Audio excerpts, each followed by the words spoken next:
Hello everyone, welcome back again to the session of Week Team Greater Noida on MSW Journal IGNOU. So in the previous sessions, we have discussed about the 15 days of the training. Out of 45 days, we have discussed the story of the 15 days. Like in the starting 4 or 5 days, you got the introduction of the organization, got to know the organization about its structure and all, and उसके बाद आप देखते हैं कि आपको 15 दिन कैसे काम करना होता है, राइट? हमने देखा कि आपको फील्ड वर्क करना होता है. फील्ड वर्क में मतलब आपको स्लम्स एरिया में जा करके वहां पे देखना होता है कि कैसे प्रॉब्लम्स होती हैं लोगों को. आज हम बात करेंगे, let's continue this session and we will talk about the 17th day. हमने लास्ट सेशन में 15 के बाद 16 डे का आपको कॉन्करेंट विजिट का रिपोर्ट बताया था कि कैसे आपको डे 16 का मेंटेन करना है और क्या क्या आपकी एक्टिविटीज होती हैं जो आपको परफॉर्म करनी होती हैं, और उसके बाद कैसे आप अपना कॉन्करेंट विजिट जो है उसको मेंटेन करते हैं, right? Now let's talk about the day 17th and day 18th of the concurrent visit. Now अब देखिए आपको क्या करना है. अब now in whatever organization or NGO or any industry you are going, जो भी आपका ऑर्गेनाइजेशन इंडस्ट्री है उसमें अगर आप अभी 15-16 डेज से जा रहे हैं तो obviously you have maintain a good bond with the employees and the members of the organisation. आपकी अच्छी बातचीत है और आपका एक अच्छा बॉन्ड मेंटेन है वहां पे सबसे, लाइक अब आपको क्या करना है, वहां पर आपका अच्छा बातचीत है सबसे. अब आपको वहां पर सोशल सपोर्ट मिलेगा उनसे, ठीक है? अब आप जो भी काम करना चाहेंगे, आप अपना डिस्कशन देंगे, अपने थॉट्स उनको व्यू को अपने प्रेजेंट करेंगे उनके आगे, तो आपको वहां पे पूरा सपोर्ट मिलेगा, ठीक है? अब सोशल वर्क, ठीक, जिसके लिए आप आगे काम करेंगे, जो मेन थिंग रहेगा सोशल वर्क का, वो क्या होता है? जो मेन थिंग होता है सोशल वर्क का, एक सोशल वर्क में सबसे ज्यादा इंपॉर्टेंट चीज आती है सर्वे, राइट? सर्वे बहुत ही इंपॉर्टेंट और मेन चीज होती है. अगर आप जाते हैं, जैसे मान लीजिए आपको फील्ड विजिट पे जाना होता है, तो आप स्लम सेंटर्स में जाते हैं और विजिट करते हैं. तो जब आप सर्वे करेंगे, सर्वे में क्या, सर्वे में आप देखते हैं कि क्या एक्चुअल्स में प्रॉब्लम्स आ रही हैं, क्या क्वेश्चंस होते हैं. किसी भी सर्वे में जो सर्वे होता है वो रिलेटेड होता है कि क्या लोगों को एक्चुअली प्रॉब्लम्स आ रही हैं, क्या हम उनके लिए आगे अवेयरनेस प्रोवाइड कर सकते हैं, क्या सॉल्यूशंस प्रोवाइड कर सकते हैं. आपको ये सारी चीजें जो भी वो प्रॉब्लम फेस कर रहे हैं, इश्यूज, चैलेंजेस, वो सर्वे के थ्रू पता चलते हैं, ठीक है? तो मेन पार्ट होता है, एक बहुत ही इंपॉर्टेंट पार्ट सोशल वर्क का, वो होता है सर्वे. आगे चलते हैं, अब देखते हैं, बात करते हैं. ये 17 और 18 डे की बात थी. आपका जो है अच्छा बॉन्ड हो जाएगा वहां के मेंबर से और आपको सपोर्ट मिलेगा, और आपको क्या करना होता है, survey. Now we will talk about the day 20th day of the concurrent visit. Okay,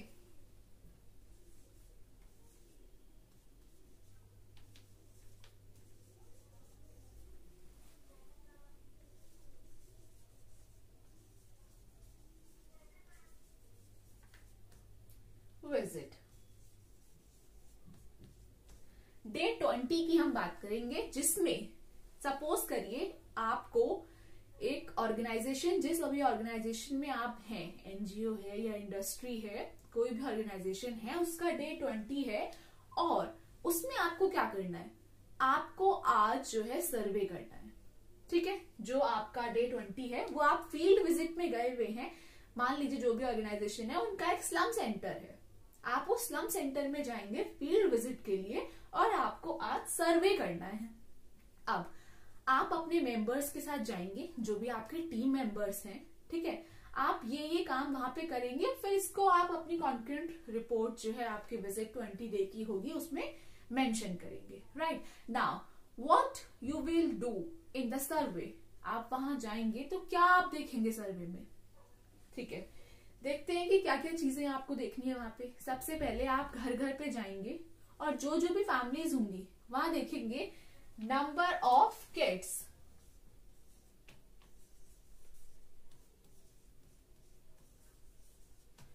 पहली चीज, कितने बच्चे हैं हर फैमिली में। आप किसी फैमिली में गए तो वहां पे देखेंगे कि कितने किड्स हैं, ठीक है। अगर एक है, दो है, तीन है, तो पहला क्वेश्चन तो आता है कि how many kids are there in a family, ये आप देखेंगे। उसके बाद जो नेक्स्ट क्वेश्चन आएगा आपका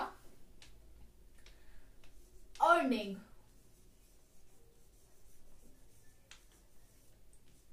अर्निंग में आप क्या देखेंगे कि क्या सोर्स ऑफ अर्निंग है, ठीक है।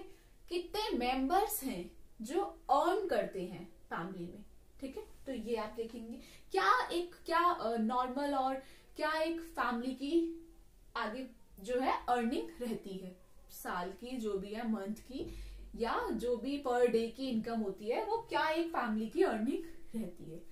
उसके बाद आप देख सकते हैं जो थर्ड रहेगा नंबर ऑफ किड्स, अर्निंग। उसके बाद आप देखते हैं कितने मेल और कितने फीमेल मेंबर्स हैं, राइट।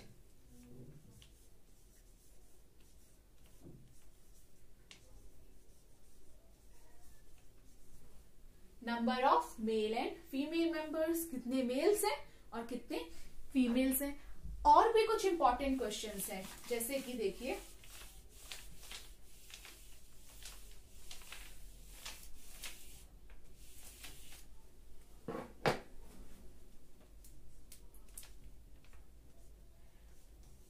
बैंक अकाउंट, क्या उस फैमिली में किसी का बैंक अकाउंट है, ये आप देखेंगे कि किसी पर्सन का बैंक अकाउंट है। क्या पता अगर किसी स्लम एरिया में कोई इनकम है या दो चार लोग अगर अर्न करते हैं तो हो सकता है वो लोग सेविंग्स भी करते हो। आजकल वैसे सबका गवर्नमेंट जो है बैंक अकाउंट बनाती है, तो बैंक अकाउंट है क्या उस फैमिली का, ये देखेंगे। उसके बाद देखेंगे कि उस फैमिली में क्या अबव 60 इयर्स ऑफ एज भी कोई मेंबर है, ठीक है। पर्सन अबव 60 इयर्स, वो देखेंगे, अगर है तो ठीक है, और कितने हैं, कितने मेंबर्स हैं जो कि 60 इयर्स से ज्यादा हैं उस फैमिली में, राइट। फिर आपको क्या देखना है, और आपको देखना है एजुकेशन, यानी कि स्कूल गोइंग चिल्ड्रंस कितने हैं।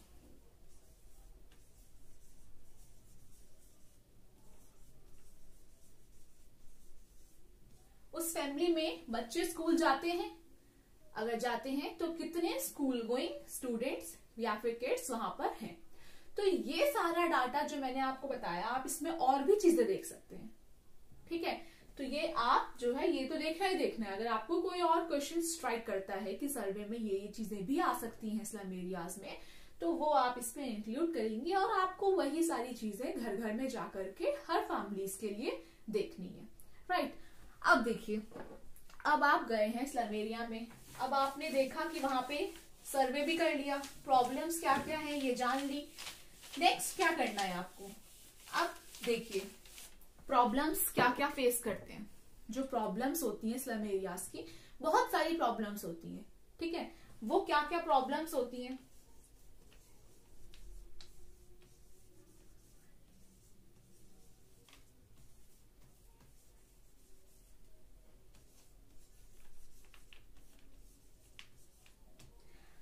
ऑब्वियसली स्लम एरियाज में रहना is a very difficult and tough task, right. लोगों के पास बहुत सारे रीजंस होते हैं और बहुत सारे चैलेंजेस और इश्यूज वो आए दिन एवरी डे हर डे बेसिस पे वो फेस करते हैं। जैसे क्या क्या प्रॉब्लम्स हो सकते हैं ये देखते हैं। सबसे पहला तो आप जानते हैं पॉवर्टी, ठीक है।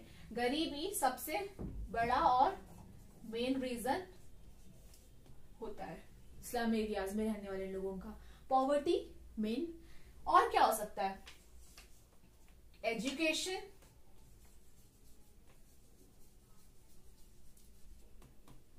पॉवर्टी, एजुकेशन, डोमेस्टिक वायलेंस, ठीक है। एजुकेशन तो वहां पे नहीं होती लोगों के लिए, लोगों के पास एजुकेशन के लिए इतना फंड नहीं होता, इतनी अवेयरनेस नहीं होती है कि गवर्नमेंट उनको इतनी फैसिलिटीज भी प्रोवाइड करती है, उनको नहीं पता होता, they are not aware of these facilities और देयर राइट्स। और क्या क्या होता है देखिए, चाइल्ड लेबर, लोगों के पास अर्निंग के लिए पैसा नहीं होता, खाने के लिए नहीं होता, तो वो क्या करते हैं, वो खुद तो वर्क करते ही करते हैं।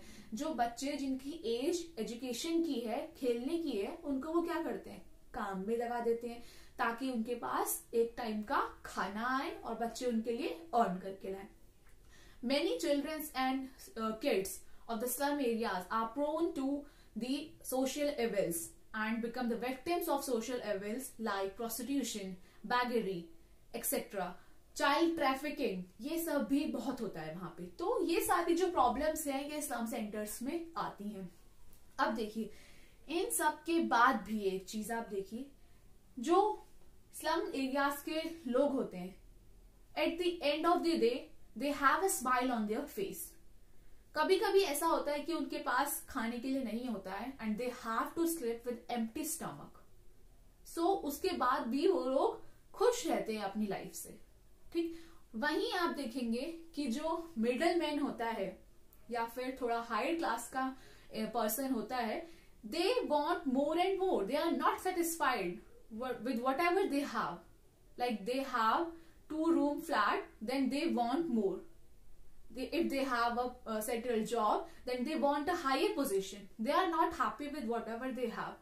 और वहीं आप देखिए स्लम एरिया के लोगों को, उनको सिर्फ आज खाना मिल जाता है, तो they are happy and they have a big smile on their face. So ये कुछ फर्क होता है। अब एक इसके जो इम्पोर्टेंट फर्क आप लोग देखेंगे वहां स्लम सेंटर्स में, जब आप लोग जाएंगे, विजिट करेंगे, आप देखेंगे कि वहां पे कोई फर्क नहीं पड़ता कि मैन है जो अर्न कर रहा है या वुमेन है जो अर्न कर रही है। वहां पे मेन भी अर्न करते हैं, वुमेन्स भी अर्न करती हैं। सो ये बहुत बड़ा एक डिफरेंस है, ठीक है। तो उसी में आप देखेंगे कि मेन एंड वुमेन्स के लिए कोई डिफरेंशिएशन क्रिएट वहां पर नहीं होता है। फ्रेंड्स, कॉन्करेंट विजिट रिपोर्ट ऐसे ही आगे जारी रहेगी। Subscribe our channel and create awareness, spread the work we are doing for the slum area people or kids, and keep supporting us.